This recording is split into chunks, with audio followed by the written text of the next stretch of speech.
Kisahmuslim.com. Kisah penggugah jiwa. Tangisan orang-orang saleh.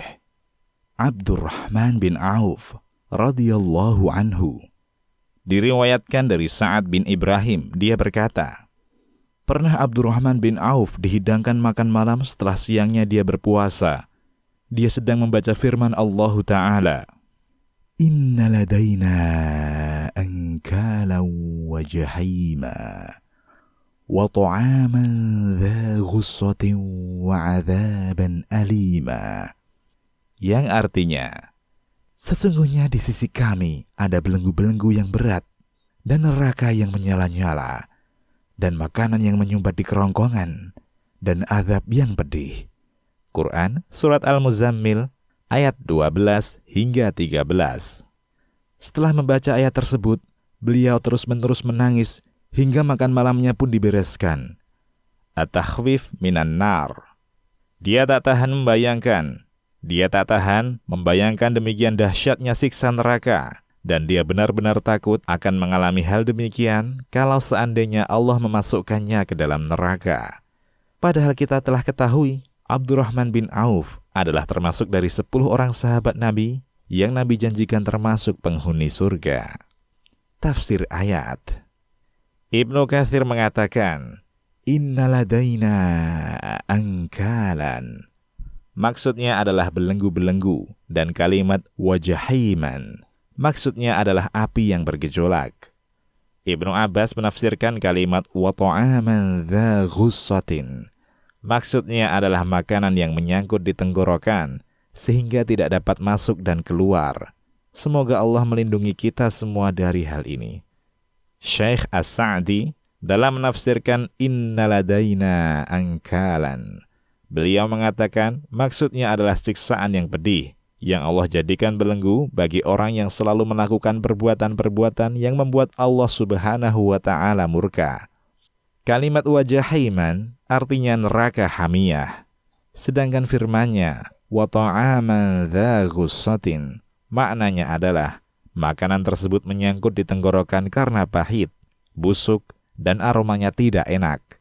Demikianlah apa yang dirasakan oleh Abdurrahman bin Auf saat membaca ayat tersebut. Dia adalah seorang sahabat senior yang memahami Al-Quran dan memiliki keyakinan yang sangat mendalam tentang kebenaran berita Al-Quran. Keyakinan dan rasa takut akan neraka benar-benar beliau hadirkan dalam perasaannya, sehingga membuatnya tidak sanggup untuk menikmati hidangan malam itu walaupun berpuasa pada siang harinya. Abu Hurairah radhiyallahu anhu.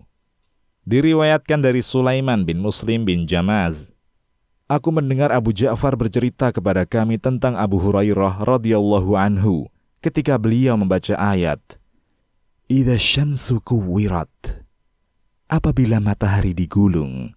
Quran Surat At-Takwir ayat pertama. Hati beliau sangat tersayat-sayat ketika membaca atau mendengar ayat tersebut, hingga beliau sampai larut dalam tangisan yang mendalam. Syiar A'lamin Nubala.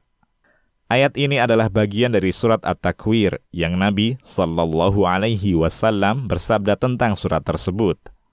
Barang siapa yang ingin melihat keadaan hari kiamat, seolah-olah dia melihat langsung dengan matanya, maka hendaknya dia membaca surat At-Takwir, Al-Infitar, dan Al-Insyiqaq. Hadis riwayat Tirmidzi, Ahmad, dan Al-Hakim. Dan itulah kesan yang ditangkap Abu Hurairah ketika mendengar atau membaca surat tersebut. Tamim Ad-Dari radhiyallahu anhu. Diriwayatkan dari Masruq radhiyallahu anhu, dia berkata, seorang laki-laki dari Makkah berkata kepadaku, ini adalah makam saudaramu. Maksudnya makam Tamim Ad-Dari. Di suatu malam, aku pernah melihat Tamim sedang membaca Al-Quran dengan ruku, sujud, dan menangis. Hingga menjelang datangnya subuh, dia membaca ayat, Am hasibal ladzina jtarahu sayyi'at an naj'alahum kalladzina amanu wa 'amilus shalihat sawa'am mahyahum wa mamatuhum sa'a ma yahkumun. Apakah orang-orang yang membuat kejahatan itu menyangka bahwa kami akan menjadikan mereka seperti orang-orang yang beriman, dan mengerjakan amal soleh, yaitu sama antara kehidupan dan kematian mereka. Amat buruklah apa yang mereka sangka itu. Quran Surat Al-Jathiyah ayat 21. Athar ini diriwayatkan oleh Ibnul Mubarak dalam kitab Zuhd. An-Najasyi, namanya adalah Ashamah, Raja Habasyah. Inilah kesan pertamanya ketika mendengar ayat Al-Quran dilantunkan. Kisah ini bermula pada saat para sahabat Nabi Sallallahu Alaihi Wasallam hijrah ke Habasyah. Diriwayatkan dari Ummu Salamah, beliau berkisah, ketika kami tiba di tanah Habasyah, An-Najasyi melindungi kami dengan perlindungan yang sangat baik. Kami merasa aman menjalankan agama, dan kami beribadah kepada Allah Subhanahu wa Ta'ala dengan tenang. Kami tidak pernah mendengar sesuatu yang membuat kami bersedih. Suatu hari, Raja Habasyah hendak berdialog dengan kaum muslimin. Ummu Salamah melanjutkan, orang yang berbicara kepada raja adalah Ja'far bin Abi Thalib. Wahai raja, dulu kami kaum jahiliyah, menyembah berhala, memakan bangkai, melakukan perzinahan, memutus silaturahim, buruk dalam bertetangga, dan yang kuat memakan yang lemah. Kami tetap dalam kondisi seperti itu, hingga Allah mengutus seorang Rasul dari golongan kami kepada kami. Lalu Najasyi berkata kepada Ja'far bin Abi Thalib, apakah kamu membawa ajaran yang dibawanya dari Allah Subhanahu wa Ta'ala? Ia berkata, ya. Najasyi berkata, bacakan untukku.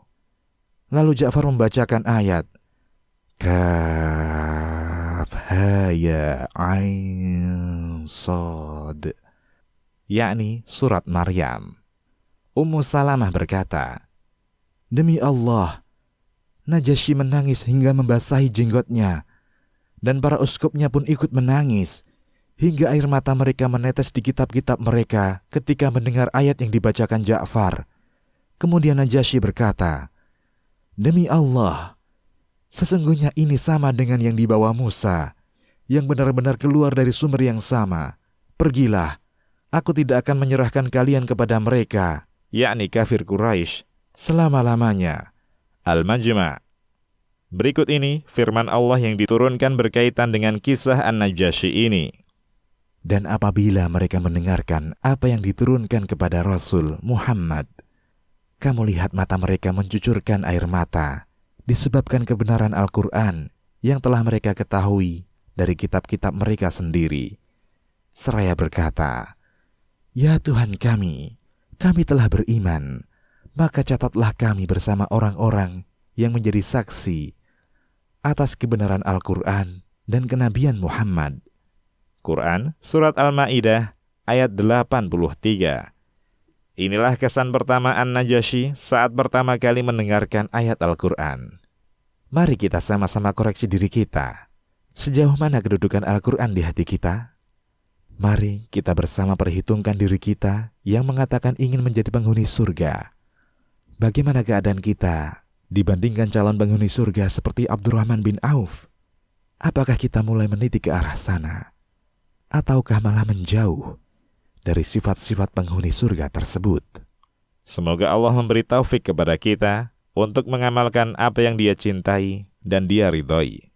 Allahumma amin. Demikian, wallahu a'lam. Kisahmuslim.com. Kisah penggugah jiwa.